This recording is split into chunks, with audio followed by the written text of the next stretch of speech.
grand dialogue. Sigi Kafoba. Le grand dialogue, l'émission de débat du studio Tamani sur votre radio. Shenni Beri. Halud Mauni. Shenni Beri. Sigi Kafoba. Le grand dialogue.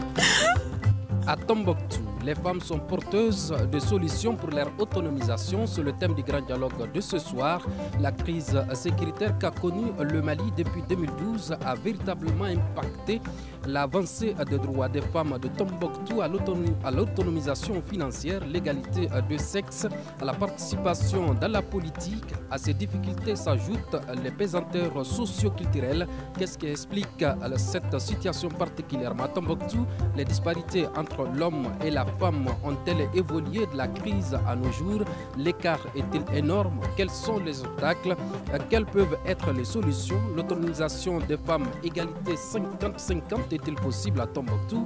Le grand dialogue délocalisé dans la localité s'intéresse à ces sujets avec nos invités. Il s'agit de Fatal Moudou Mahaman, chargé de communication à la CAFO régionale de Tombouctou, Fadi Wallet Mohamedine, présidente de l'association Femmes Artisanes de Paix. Nos tentatives pour avoir une représentante de la direction régionale de la femme sont restées vaines. À la présentation, je suis Mrana Kilomega, invité auditeurs, téléspectateurs. Vous qui nous suivez sur 85 radio et 3 télévisions partenaires. Bonsoir et bienvenue. Le grand dialogue. Nous allons commencer avec vous, Fatal Moudou Mahaman. Dites-nous aujourd'hui comment se portent les femmes de Tombouctou. Ok, merci pour la question, Imran. Je salue nos téléspectateurs et nos auditeurs. Les femmes à Tombouctou, je dirais, se portent bien. D'autant plus qu'il y a vraiment une relation étroite entre les autorités administratives et les femmes. Et les femmes aussi se battent, même s'il y a des failles, les femmes continuent vraiment de se battre pour leurs droits. Elles continuent de se battre pour leur épanouissement et pour leur autonomisation.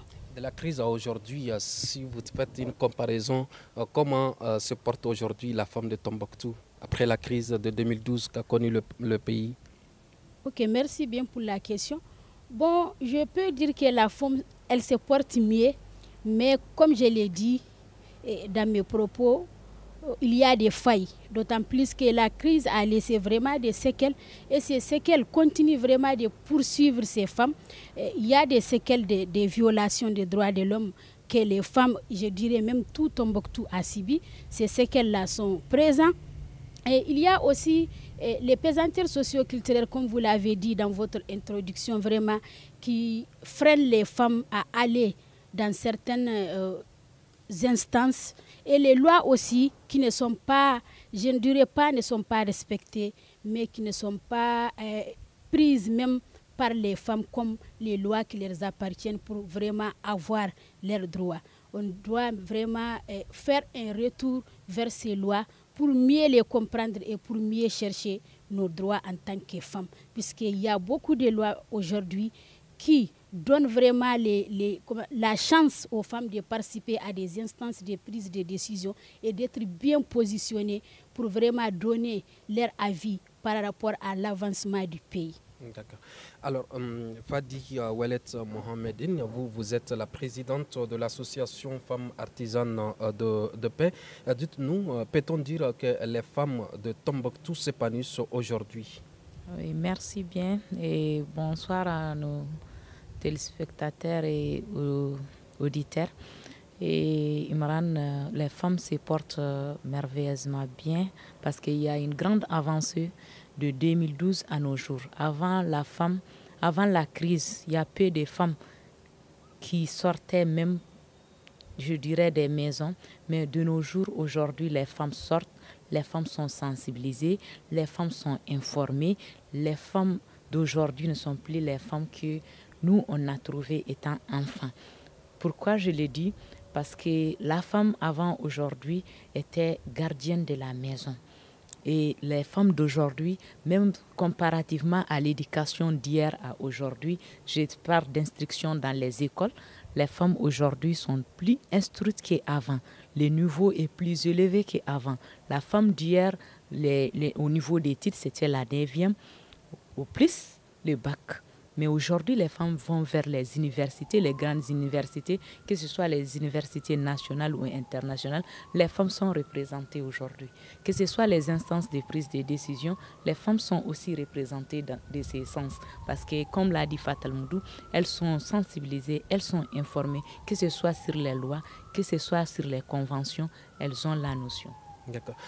Nous animons ce débat en plein air, c'est pourquoi vous entendez les bruits qui sont autour de nous. Vous l'avez dit, aujourd'hui, est-ce qu'on peut dire que les statuts ont changé du fait que vous dites que les femmes que vous avez connues auparavant ne sont plus les femmes que vous connaissez aujourd'hui?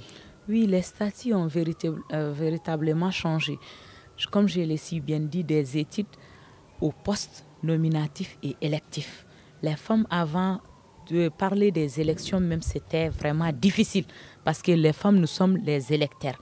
C'est nous qui partons remplir les urnes, mais se positionner dans les postes de responsabilité et des postes électifs, ce n'était pas facile pour la femme, pour ne pas être stigmatisée. Parce que les réunions se font tardivement. On a eu à questionner des femmes leaders, à les rapprocher pour demander comment est-ce qu'elles ont fait. Et elles sont aujourd'hui des sources d'inspiration pour nous les jeunes filles, parce qu'on s'inspire de leurs expériences pour pouvoir pallier à ces stéréotypes et aux pesanteurs sociaux. Alors, comment les femmes font aujourd'hui pour avoir accès aux ressources de revenus? Bon, les femmes font vraiment, celles qui ont étudié sont dans les postes de responsabilité. Celles qui n'ont pas étudié ont des métiers transfert de compétences de génération en génération, que ce soit faire des marchandises, payer des marchandises, faire des transformations agroalimentaires, faire des reventes du pain, parce que dans les familles, c'est générationnel. Quand la maman fait du pain, automatiquement, il y aura un membre, que ce soit une fille ou un homme, qui peut faire ce pain. Et en plus de cela, nous avons trouvé nos mamans en train de faire cela et c'est devenu héréditaire. Mais au-delà de ça, les femmes essayent quand même, après les études, quel qu'en soit alpha, d'essayer de mettre en place que ce soit un commerce pour être autonome. Parce qu'avant, les femmes n'étaient pas du tout autonomes. Elles dépendaient des hommes. C'est le revenu, c'est le monsieur, parce qu'il est le chef de la famille, il est responsable de tout. Mais aujourd'hui, les femmes les aident. Au fait, nous sommes complémentaires aux hommes.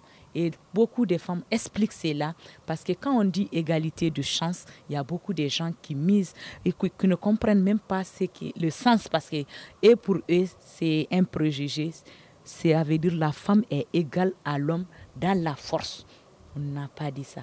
On n'est pas égal aux hommes comme ça. On veut, comme j'ai étudié, Imran a étudié, j'ai la chance d'aller en université, Imran a la chance d'aller en université. Quand on finit les études, Imran a la chance d'avoir un poste de responsabilité, je dois avoir ces chances de poste de responsabilité. Parce que les gens analysent, ils se disent que moi je ne pourrais pas partir en brousse parce que je suis femme ou je suis fille, mais Imran, il est apte à partir en brousse, il peut vivre beaucoup de choses que moi, la femme, je ne me permettrai pas de vivre. Alors ces préjugés ne sont plus. La femme, dans sa tête, dans sa mentalité, elle est un être humain comme tous les autres. Nous sommes hommes avec grand H. Il n'y a pas de différence au fait. Hommes avec grand H. Nous sommes complémentaires. On n'est pas rivaux, on n'est pas rival. D'accord. Fatoumata Talmoudou, Fadi disait tout à l'heure que les femmes qui ont étudié sont dans des postes de responsabilité, pendant que celles qui n'ont pas étudié sont dans des activités de revenus, génératrices de revenus. Est-ce que toutes ces femmes-là qui n'ont pas allé à l'école aujourd'hui ont des activités de revenus dans la région de Tombouctou?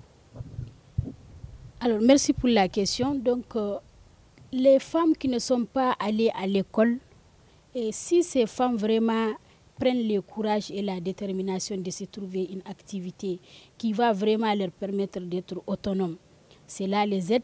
Mais je ne dirais pas que toutes les femmes aujourd'hui ont vraiment une activité qui leur permette d'être autonomes. Il y a toujours des failles, comme je l'avais dit. Il faut que les sensibilisations continuent, d'autant plus qu'il y a une mentalité qui est calquée dans la tête de certaines femmes. Si je ne suis pas allée à l'école, ça veut dire que je dois m'écarter. Alors que si on fait une analyse, on peut trouver que les femmes qui ont boosté même l'économie, je peux dire, sont des femmes qui ne sont pas à l'école, mais c'est des femmes entrepreneurs qui ont mené des activités génératrices de revenus. Et ces activités leur permettent même de prendre d'autres femmes et filles, les faire travailler et les payer. C'est là booste l'économie de la région, je peux dire. Donc, il y a certaines femmes qui sont toujours dans les foyers parce que quand on parle, on va parler seulement de ces milliers, mais il y a des milliers reculés. Les villages, au niveau des villages, il y a ces pauvres femmes-là qui sont là-bas, d'autres ne font rien. Elles sont dans les maisons, elles préparent. Elles sont toujours vraiment, comme elle l'a dit, les femmes éducatrices dans les familles. Donc, ces femmes aussi, nous avons besoin que ces femmes aussi soient sensibilisées pour qu'elles aussi puissent défendre leur cause, ne serait-ce qu'en faisant une petite activité génératrice de revenus, un petit commerce ou créer une petite entreprise. De jour en jour, ça va grandir et d'autres femmes vont en bénéficier. Vous avez parlé de failles, de pesanteurs socio-culturels. Quels sont, selon vous, ces préjugés, ces pesanteurs socio-culturels qui pèsent sur les femmes de la région de Tombouctou aujourd'hui? Ok, merci bien pour cette question.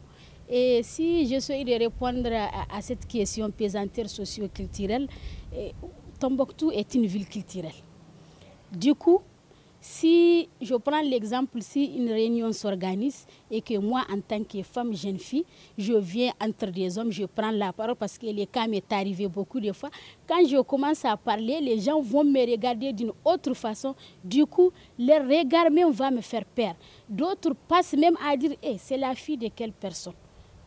En quoi la culture a à voir dans ça, selon vous?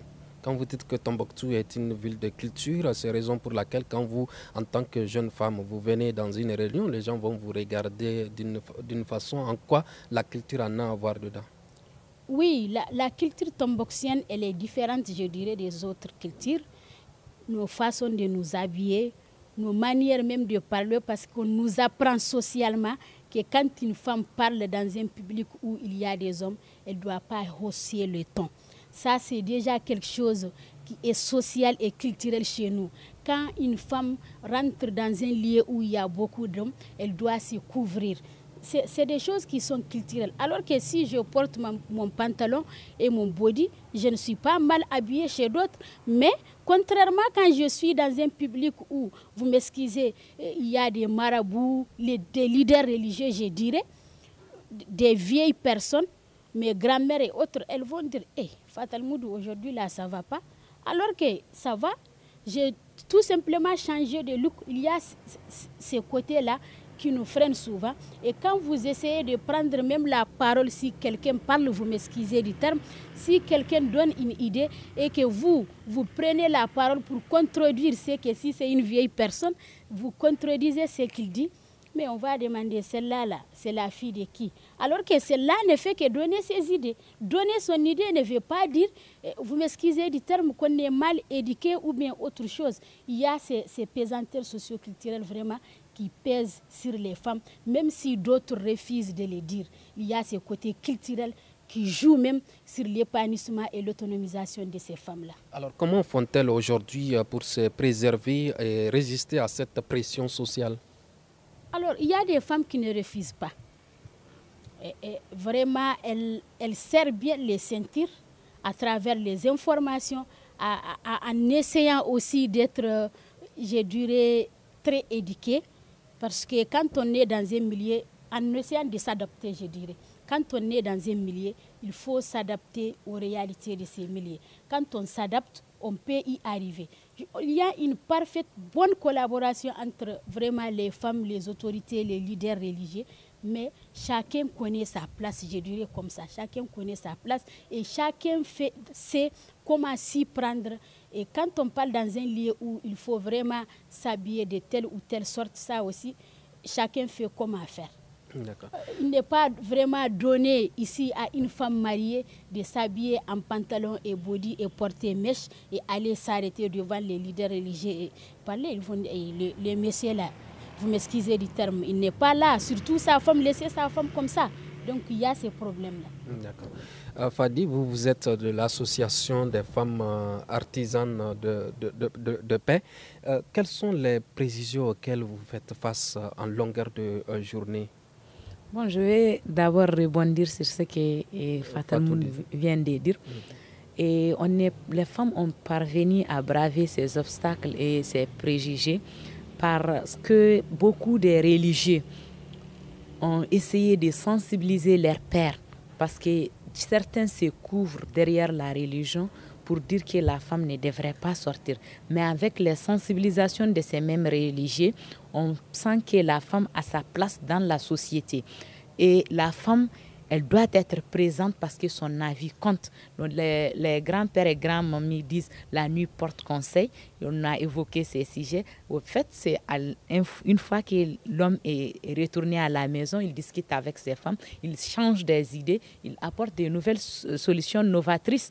Et en plus de cela, comme Fatal Moud l'a si bien dit, les femmes sont adaptées à la culture. Tout ce qu'on fait, on le fait dans le strict respect de nos cultures, nos valeurs, nos us et coutumes. Et c'est ce qui a permis aux femmes d'être là où elles sont. Et les réunions tardives, les voyages de tout instant, vraiment, ce sont des choses auxquelles nos communautés ne sont pas habituées avant. Ce sont des réalités qui sont nouvelles chez nous. Et c'est par la sensibilisation, la communication avec nos maris, avec nos papas, avec nos parents qu'on parviendra à être des femmes autonomes au fait et à changer de mentalité. Et c'est par nos comportements au fait, on doit être exemplaire pour donner aux nouvelles générations l'opportunité si moi, dans tout mon parcours de leadership, j'ai respecté toutes ces valeurs, les us et coutumes, je laisse la place à la génération future. On va croire en cette génération future et ça va permettre à la génération future de relever les défis que moi je n'ai pas pu relever. Et c'est par ça qu'on pourra changer vraiment la mentalité. Et vous avez dit les défis et les stéréotypes auxquels nous sommes confrontés. Comme je viens de l'évoquer, le fait de voyager, on dira que la femme, elle est instable. Ce n'est pas une femme au foyer. Elle n'est pas mariable parce que quelqu'un qui n'est jamais là. Et il pense que nous, étant au dehors, on n'éduque pas. Alors qu'on peut bel et bien éduquer. Par exemple, la maman qui sort depuis le matin, part au boulot. Tout ce qui est son devoir maternel, elle le fait. Elle cuisine. Elle lave ses enfants, elle les amène même à l'école avant de partir au boulot. De retour à 13h, tu vas tout faire pour que vous preniez la pause en famille. Et ce sont des choses qui sont cruciales chez nous. Et les stéréotypes, comme Fatal Moudou vient de le dire, parler en public, ce n'est pas donné à tout le monde et ce n'est pas facile. Chez nous, quand vous parlez, automatiquement, tout le monde ne va pas poser la question, mais certains d'entre eux vont se poser la question. Celle-là, c'est qui? Elle vient de quelle famille? Quand vous parlez poliment, on demande parce que ça dépend de votre éducation. Et comme elle vient de le dire, l'accoutrement, ça compte beaucoup chez nous. La femme doit être respectée dans ses pas, dans ses faits et gestes. Et quand vous abordez les gens, il faut les aborder de la plus belle manière pour que vous ne frustrez personne et personne ne se sent indexé dans vos propos. Ça, ce sont des choses qu'on nous éduque depuis le bas âge et on sort avec ça au dehors. Et les stéréotypes, les préjugés. Maintenant, avant on nous dit, la femme n'a pas droit à être dans un public où il n'y a que hommes et femmes. Avant l'arrivée des djihadistes, avant l'arrivée des islamistes, on ne doit pas s'asseoir côte à côte parce que vous n'êtes pas mon mari. Vous comprenez? Et ça, ce sont des choses qui freinent le développement. Alors que vous, dans votre mentalité, vous êtes mon frère.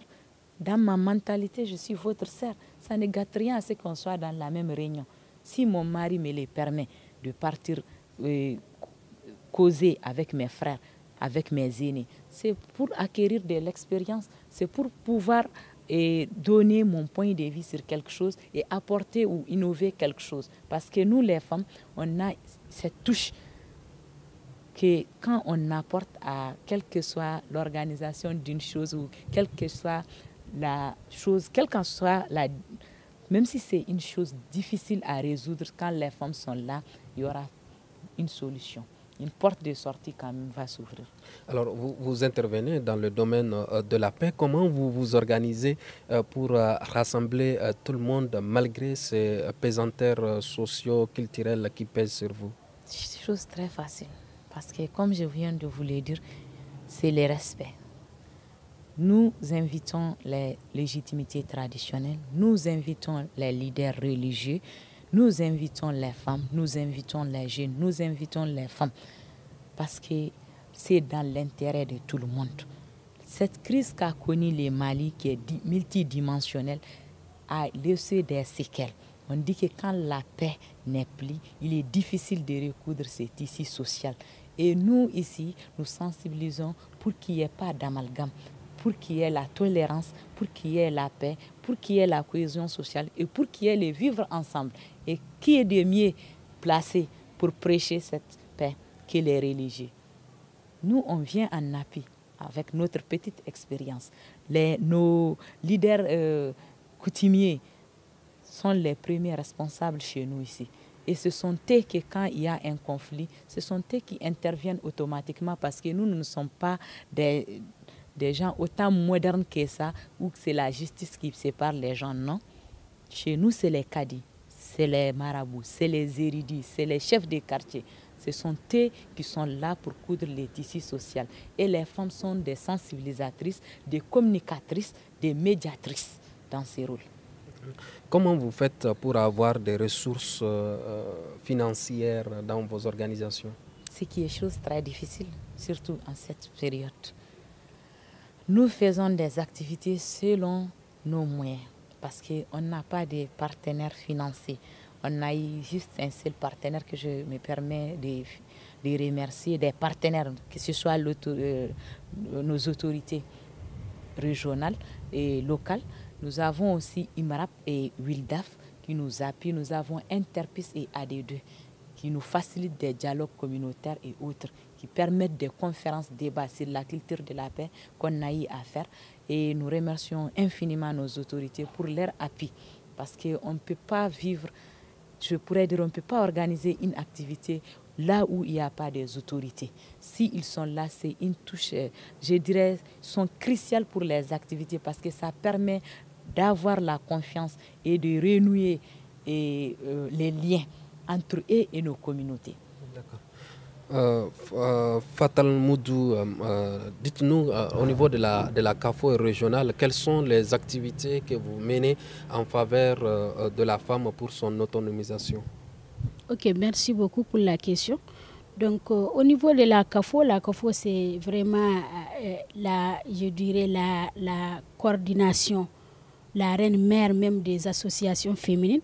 Donc, nous menons des activités de sensibilisation, notamment pour vraiment faire connaître aux femmes leurs droits et devoirs. Surtout, nous avons eu à sensibiliser sur la loi 052, la résolution 1325. Et au niveau aussi côté religieux, puisque nous travaillons vraiment en étroite relation avec nos religieux, puisque on nous parlait des déclarations universelles des droits de l'homme. Il y a aussi la déclaration universelle des droits de l'homme au Caire. Il y a l'islam aussi qui donne vraiment certains droits à la femme. Avant, nous les ignorons, mais quand on était à table avec nos religieux et avec ceux qui ont étudié la DIDH, nous avons compris que la religion, tous les droits que DIDH donne à la femme, la religion l'a donné à la femme avant DIDH. Il suffit juste de chercher. Quand vous parlez de DIDH, ça veut dire quoi? Il y a la Déclaration universelle des droits de l'homme. C'est de ça que je parle. Donc, avant cette Déclaration universelle des droits de l'homme, il y a la Déclaration universelle des droits de l'homme au Caire, ça c'est pour l'islam. Et au temps du prophète même, il y a certains droits qui sont octroyés vraiment à la femme qu'avant nous les ignorons. Je dirais la crise là, le conflit n'est pas souvent mal en soi. Ça nous permet d'apprendre certaines choses. C'est pendant cette crise, après cette crise, que nous avons eu diverses sensibilisations qui ont fait que nous avons compris beaucoup de choses. Nous avons compris qu'en tant que musulmans même, avant, on ne connaissait pas nos droits, certains de nos droits, mais après, on a compris certains droits qu'on croyait même étant des choses que quand on le fait, on va à l'encontre. Lesquels? Mieux vaut ne pas dire certaines, mais je peux donner un exemple. Avant, on nous disait que préparer pour son mari est une obligation, alors que c'était juste une obligation culturelle. La religion elle-même ne te dit pas que tu es obligé de préparer pour ton mari si tu es malade, mais d'autres se cachent sous cette même religion pour dire « Ah, même si madame est malade, vous m'excusez du terme, si je viens, si elle ne prépare pas, je la tape. » Mais cette même religion nous a appris que vraiment, quand madame, ça ne va pas, vous, messieurs, vous pouvez préparer pour lui, ça ne fait rien. Mais il y a cette culture calquée surtout au niveau des têtes de nos jeunes. Si madame ne prépare pas, je viens, je la tabasse. La femme ne doit même pas être frappée. Mais on voit des hommes qui, vous m'excusez, qui frappent leurs femmes. On dirait que ce n'est pas des humains. Donc, ces sensibilisations nous ont permis vraiment de comprendre beaucoup de choses. Au niveau de la CAFO, ne serait-ce que, je dirais, il y a une semaine de cela, il y a eu les 16 jours d'activisme où nous avons pu mobiliser, je dirais, tout Tombouctou parce que le stade avait refusé du monde pour dire non aux violations faites aux femmes, pour dire non vraiment à toute forme de violence, à toute forme de discrimination à l'égard de nos femmes. Nous avons sensibilisé aussi dans le cadre de la paix avec toujours nos leaders religieux parce que, comme je l'avais dit, Tombouctou est une zone religieuse et culturelle. Donc quand on veut travailler, on ne met pas cette religion de côté. Parce que quand c'est les marabouts qui disent que ça c'est comme ça, religieusement, ça rentre dans la tête que c'est comme ça. Voilà, il y a cette culture qui est ici chez nous. D'accord. Comme vous l'avez dit, votre organisation, c'est l'organisation mère de toutes les associations régionales. Dites-nous aujourd'hui, est-ce qu'on peut dire que les femmes de Tombouctou sont suffisamment outillées pour avoir des ressources financières, faire face à la gestion des ressources, des activités de revenus, des ressources financières?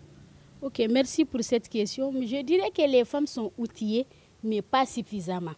Comme je l'avais dit dans mes propos passés, si je suis vraiment, mes capacités sont renforcées, les capacités des FADI sont renforcées, mais il y a de ces femmes qui sont dans les zones reculées. Ces femmes aussi, leur voix compte. Et c'est ces femmes qui ont les plus belles idées même pour faire avancer un pays. Il suffit juste de les démarcher, aller les écouter et prendre leurs avis en compte pour travailler avec. Donc, il y a vraiment des choses à faire. Ces choses à faire, c'est quoi? C'est trouver les moyens, comme vous dites, suffisamment outillés. Donc, nous sommes outillés, mais pas suffisamment, d'autant plus qu'on a besoin d'aller jusqu'au niveau des zones les plus reculées pour parler avec ces femmes, les écouter, prendre leurs préoccupations en compte et essayer de travailler ensemble. C'est en ce moment qu'on va dire que les femmes sont suffisamment outillées. Est-ce que les femmes, vous l'avez dit, hein, que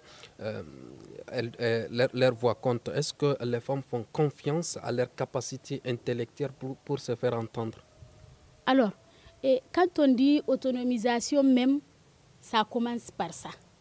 Et il faut se faire confiance d'abord pour se lancer dans quoi que ce soit. La confiance en soi est la reine mère de toutes ces choses. Il faut se faire confiance et avoir la compétence. Vous m'excusez du terme si ça vexe, mais il y a certaines femmes qui refusent vraiment de briser la glace. Elles ont de très bonnes idées, mais elles refusent de briser la glace pour aller de l'avant.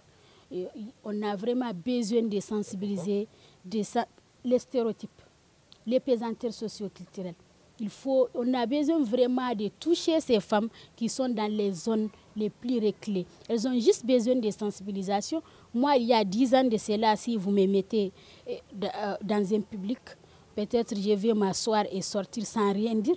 Mais aujourd'hui, si je rentre ceux qui me connaissent, Aïwa, Fatal Moudou est venu parce que je sais que je vais poser des questions. C'est grâce à des sensibilisations que j'ai reçues des précédentes vraiment grandes dames que je félicite. Donc, celles qui sont dans les zones reculées aussi ont besoin de ces sensibilisations, ont besoin d'être aidées pour donner vraiment leur avis. D'accord. Fadi, dites-nous, qu'est-ce qui vous a poussé à croire à votre capacité intellectuelle pour devenir, malgré les pesanteurs socio-culturels qui pèsent sur les femmes, présidente de l'association des femmes artisanes de paix? Merci bien. C'est tout d'abord l'accompagnement de mes parents depuis le bas âge. Depuis l'éducation, c'est l'accompagnement de mes parents, précisément mon papa, qui est déjà lui-même est un leader.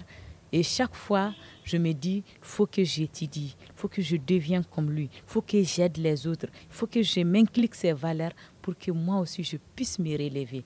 Et en plus de cela, il m'a toujours rassuré que dans la vie, tout échec est une leçon et que je devrais apprendre de tout et de tout le monde. Et chaque jour que Dieu fait, on doit apprendre. Et ça m'a beaucoup, c'est resté dans la tête au fait. Et en plus de cela, j'ai eu confiance en moi. Comme je vous l'ai dit, après l'assurance de mon papa, il y a aussi, j'ai été épaulée par mon mari qui m'a beaucoup aidée dans tout ce que je fais. Tout ce que les gens disent, ils ferment les yeux dessus. Si ce n'était pas le cas, je n'allais pas arriver aujourd'hui. Parce que moi, j'étudiais à Bamako, au lycée Askia Mohamed. De retour ici à Tombouctou, ce n'était pas facile. Une fois que j'ai eu le bac, je devrais faire l'EFSEG. Ce n'était pas du tout facile. Je suis revenue, il a payé les études pour que moi, je sois ce que je suis aujourd'hui. Et c'est vraiment l'entourage qui peut favoriser l'autonomisation de la femme ou de la fille.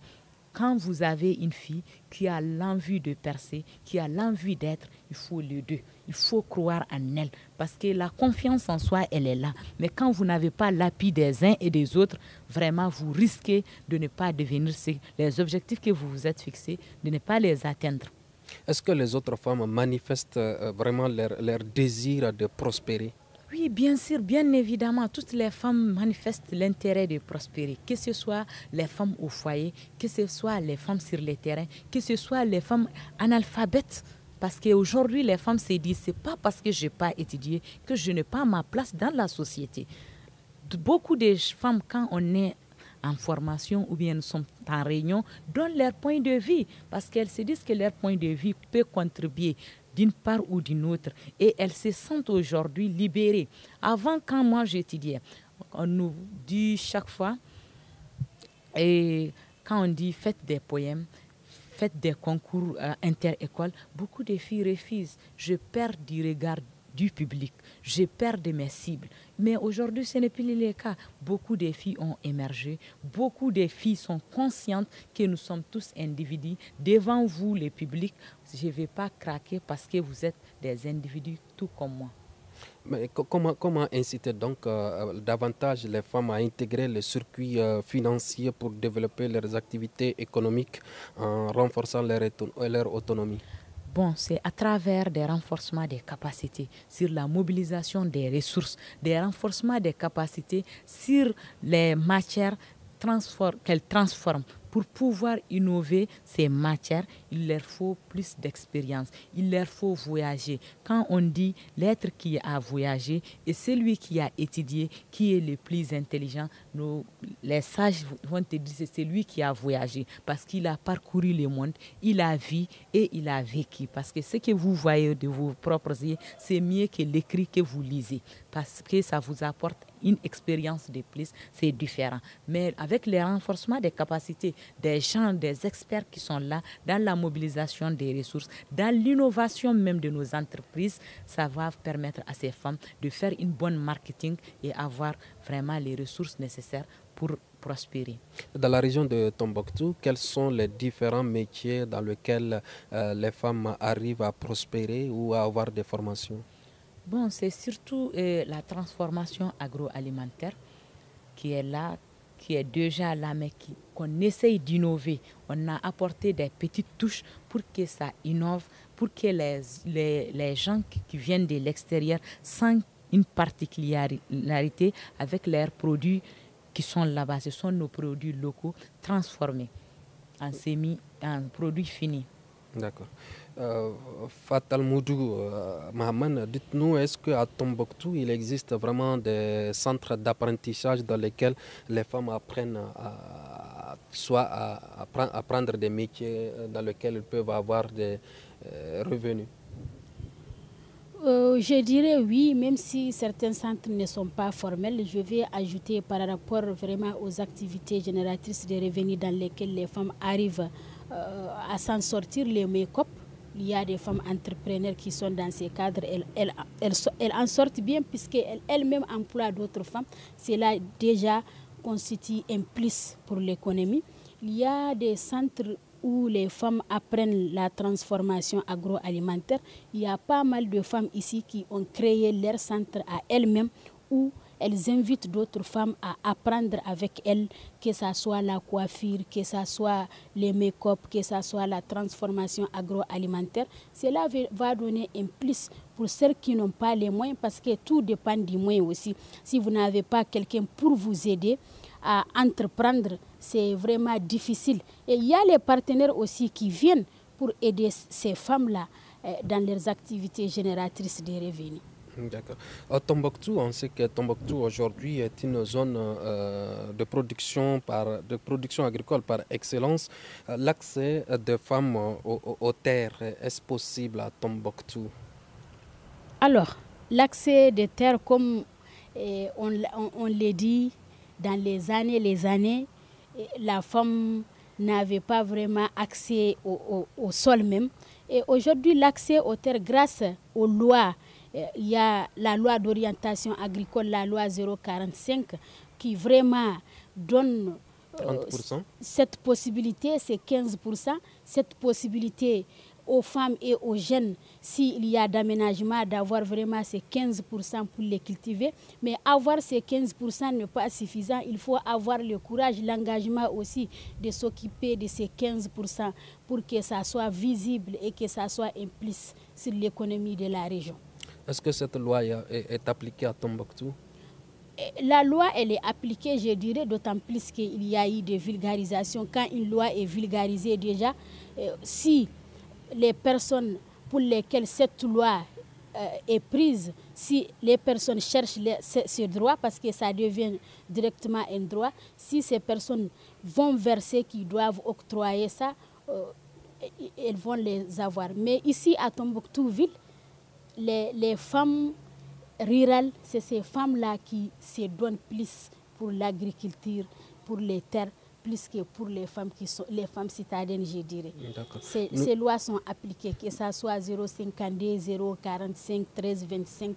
Ces lois et conventions aujourd'hui à Tombouctou, je dirais que ces lois-là sont respectées, même s'il y a des failles. Ces failles, c'est parce que certaines de nos femmes n'ont pas cette compétence de creuser, de bien creuser, pour comprendre que ça, là, ça m'appartient. Quels sont les cheminements à suivre pour vraiment avoir ces lois-là. Nous arrivons presque à la fin de cette émission. Dites-nous aujourd'hui comment créer un environnement favorable à l'autonomisation économique des femmes avec un meilleur accès aux services sociaux, aux infrastructures économiques et au marché dans leur secteur d'activité. Alors, merci bien pour la question. Pour créer cet environnement, il faut tout d'abord avoir confiance en soi. Ça, c'est la première des choses. Il faut avoir des partenaires. Il faut aussi le respect strict de ces lois qui sont vraiment prises, qui favorisent l'épanouissement de la femme, que ce soit la loi 052, la 1325, la loi d'orientation agricole et même la loi 027 qui est une loi pour les personnes en situation de handicap. Si toutes ces lois sont respectées, je pense que la femme en tant qu'elle va amener tout avec elle, d'autant plus qu'elle va bénéficier de tous ses droits. Il faut aussi que les partenaires viennent. Il faut que les partenaires viennent investir pour que ces femmes-là puissent sortir. Il y a des femmes qui ont de très bonnes idées, mais elles n'ont pas les moyens. Politiquement aussi, il faut que ces femmes-là soient appuyées pour qu'elles puissent sortir et même être des candidatrices au niveau vraiment,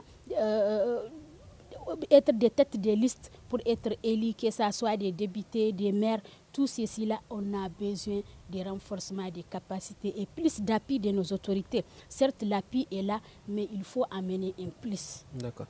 Fadi, quels sont les obstacles à lever pour que les femmes de la région de Tombouctou puissent être suffisamment autonomes? Bon, de un, il faut d'abord l'accompagnement de nos maris, de nos frères, de nos pères. Ça, c'est la première des choses. Secondo, il faut vraiment plus de vulgarisation de ces lois, que ce soit la 050D, la résolution 1325, la 2250, la 027, la 045. Il faut cette application stricte de ces lois pour que ces femmes puissent s'épanouir. En plus de ça, il faut le renforcement des capacités.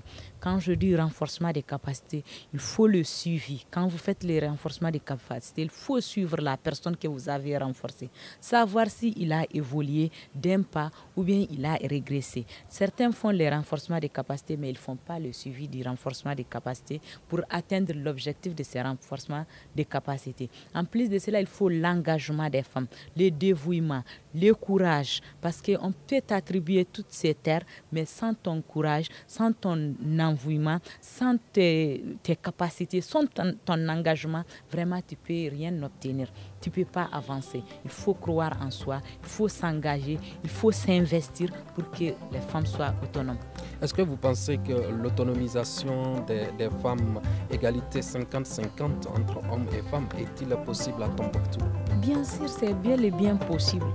C'est bel et bien possible. Comment y arriver alors? Pour y arriver, il faut la communication. Comme je l'ai dit, quand la communication ne passe pas, rien ne pourra changer. Parce que de par la force, on ne peut rien changer. Mais de par la communication, on pourra tout changer. Et par la communication, la bonne communication. Parce qu'il y a communication, il y a la bonne communication. Tu ne peux impacter une personne que quand tu communiques très bien avec lui et tu l'invites. Parce qu'on ne peut pas obliger une personne à venir vers tes idées, mais on peut l'inviter à adhérer à votre idée. Ainsi se referme ce grand dialogue en direct de Tombouctou. Nous recevons en tout cas des femmes pour parler de l'autonomisation de femmes. Le thème était à Tombouctou, les femmes sont porteuses de solutions pour leur autonomisation. Je rappelle que nous avons tenté une représentante de la direction régionale de la promotion de la femme, de l'enfant et de la famille, mais nos tentatives sont restées vaines et nos invités étaient Fatal Moutou Mahaman, chargé de communication à la CAFO régionale de Tombouctou, Fadi Ouellet Mohamedine, présidente de l'association Femmes Artisanes de Paix. À la présentation, c'était Imrana Akilou Meiga, à la régie vidéo et son Gagné Kanté et Adiaratou Traoré. Merci de l'avoir suivi. À demain pour un autre débat.